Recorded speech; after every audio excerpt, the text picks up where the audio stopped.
All right, we're back again, and now it's time for another episode of Generations Reflecting on Lifestyles.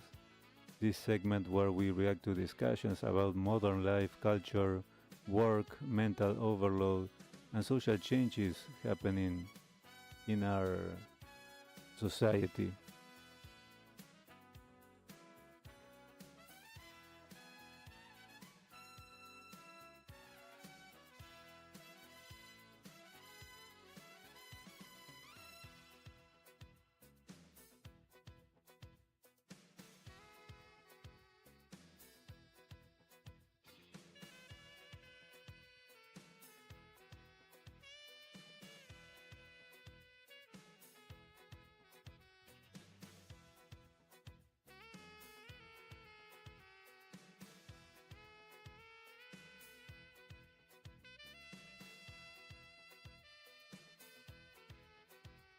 So tonight's video may be one of the most psychologically accurate descriptions of modern life we've reacted so far.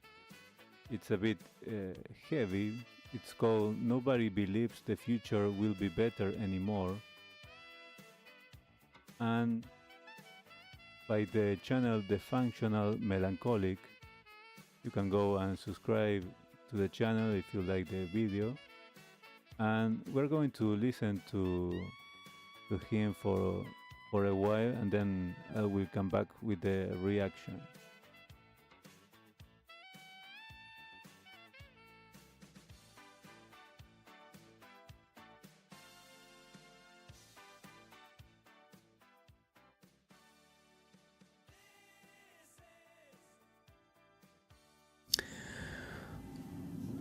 I was talking to someone recently, a middle-aged friend, reasonably put together on the outside, and I asked if there was anything that he was looking forward to.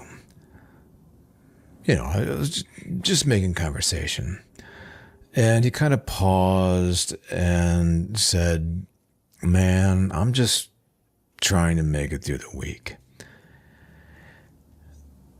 And, I didn't think much of it at the time because I get it. I've been there. But something about that response did stay with me because I guess I've been noticing that kind of response a lot more often these days. Whether it's online or in real life, wherever. And it's this, I guess you could say it's this response that has an absence of any forward-looking energy in people, right? It's not quite depression. I wouldn't call it complete hopelessness in the clinical sense. I guess there's just this deflated feeling around the future. Like the future's still there, technically. It's just that nobody's particularly excited to meet it anymore.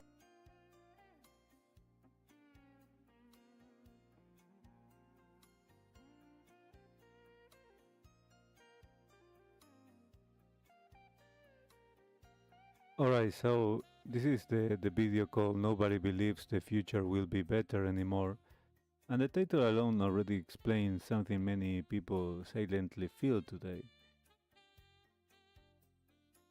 And one of the first things the creator says is that older generations often lived with an almost invincible assumption that life would gradually improve, not in a perfect or magical way, but broadly improve, right? So for many Gen X kids growing up in the 80s and 90s, that assumption really did exist. You studied, you worked, you slowly built a life, maybe bought a home, maybe formed a family, maybe your children will have more opportunities than you. And people didn't necessarily think about this consciously every day, which is why the creator describes it as wallpaper. It was a background emotional assumption, and that's very important psychologically because human beings emotionally function very differently when they believe that their effort accumulates towards something. And if you watch many 80s and 90s movies, commercials, music videos, and even magazine advertisements, you can feel that atmosphere. There was still a stronger cultural belief in forward movement. Technology felt exciting, career felt more stable, the future felt open.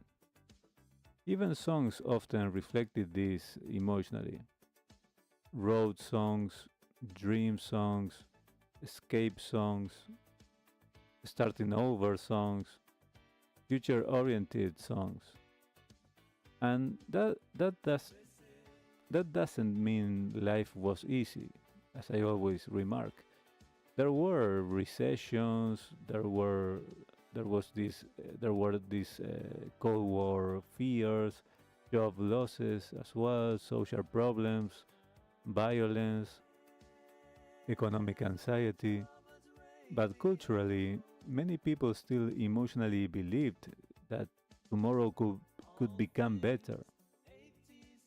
And then the author of the video introduces the concept of liquid modernity from sociologist Sigmund Bauman. And this is such an important idea because Bauman argued that older stable structures slowly dissolved into fluid instability. Stable careers, long term jobs, predictable institutions, stable social expectations, all suddenly, not suddenly, but gradually becoming temporary, flexible, project based, and unstable. And the creator says something very powerful here that you cannot build on liquid. And psychologically, that sentence explains a lot of modern anxiety because humans emotionally need some sense of continuity, not necessarily certainty, but continuity. And another point the video makes is brilliant psychologically because it says that humans are relatively good at surviving with this kind of acute crisis, such as a storm, a war, a sudden emergency. But we are much worse at handling chronic low level instability. And that describes modern life perfectly for many people. Not constant catastrophe, but constant uncertainty.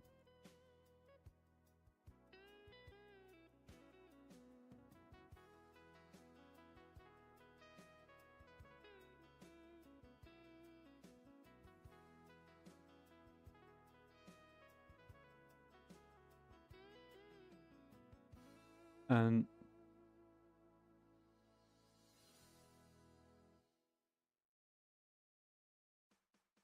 constant economic uncertainty, I was saying, technological uncertainty, many types of uncertainties, social uncertainty, AI uncertainty, what else? Housing uncertainty, relationships uncertainty, and the nervous system never fully relaxes in these times.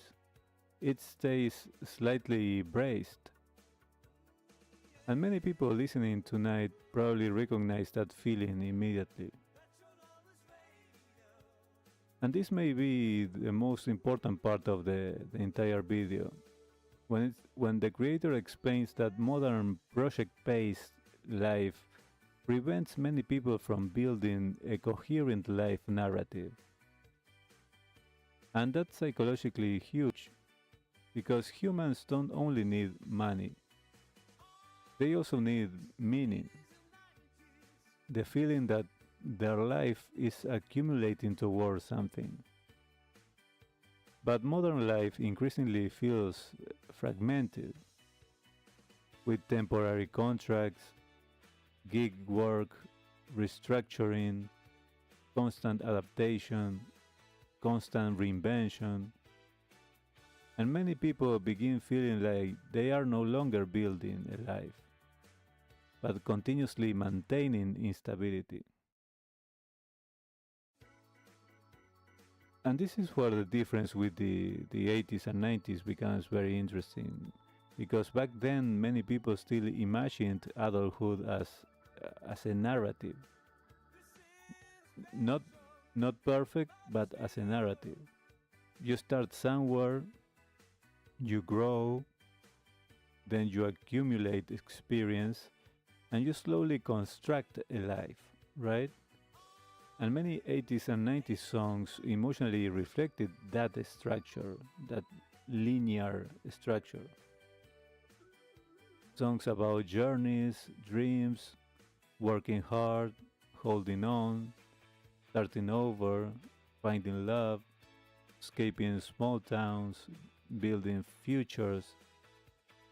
And today, many people no longer feel they are moving through a story, but instead moving between temporary survival stages. And another very deep part of the video is the idea of the false self.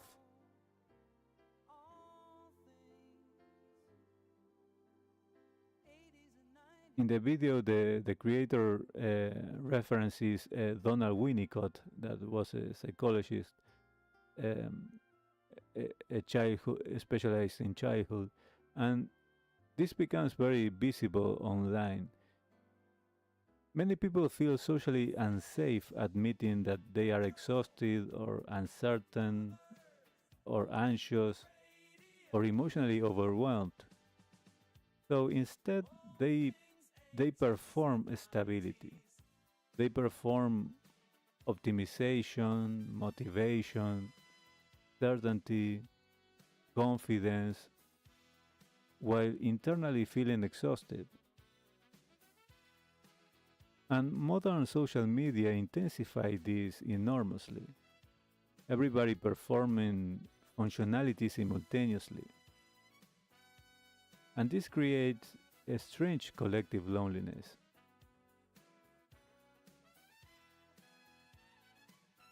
And I also really liked how the video reframed scrolling, binging, and escapism in these modern times. Not simply as laziness, but often as nervous system regulation. And that's psychologically very accurate. When human beings exceed their emotional processing capacity, they often seek avoidance. But the tragedy is that many modern digital systems are designed to keep people consuming rather than actually recovering. And that's a very important distinction. So, but but despite all this, I actually think the video ends in a very hopeful place because the creator does not say that everything is doomed and the typical uh, is the end kind of dark message. But instead, he suggests shifting focus away from global certainty and toward local meaning. And I think that's one of the healthiest psychological ideas modern people can recover in these days. Looking for smaller time horizons, real conversations, making things with your hands, being physically present, building authentic friendships, creating small meaningful routines. And that's also one reason many people emotionally reconnect with 80s and 90s culture. Because despite all the imperfections of those decades, pe- people often remember presence, physicality, shared experiences, less fragmentation, and more attention. And maybe the future was never fully guaranteed. Maybe previous generations also carried fears we now romanticize away. But psychologically, human beings still need a sense of hope. Not fantasy or denial, but some sense of hope. A hope does not always come from giant systems. Sometimes it comes from small communities, real conversations, creative projects, friendships, good music, meaningful routines, and emotionally honest human connection. So maybe one of the biggest mistakes modern culture made was convincing people that only massive visible success counts as a synonym of a meaningful life, right? Because many meaningful lives are built actually quietly. So maybe the future doesn't need to look exactly like the optimistic promises people imagine in the 80s and 90s to still contain beauty, purpose, friendship, real love, creativity, good music, and meaningful moments. Sometimes people regain hope not by controlling the entire future, but by reconnecting with the next meaningful step. And that may be enough to begin rebuilding psychological stability again. Alright, everyone, that's been tonight Generations reflecting on lifestyle, comparing 80s and 90s with the present. And after a very short recess, we come back with our last segment called Tools for These Times.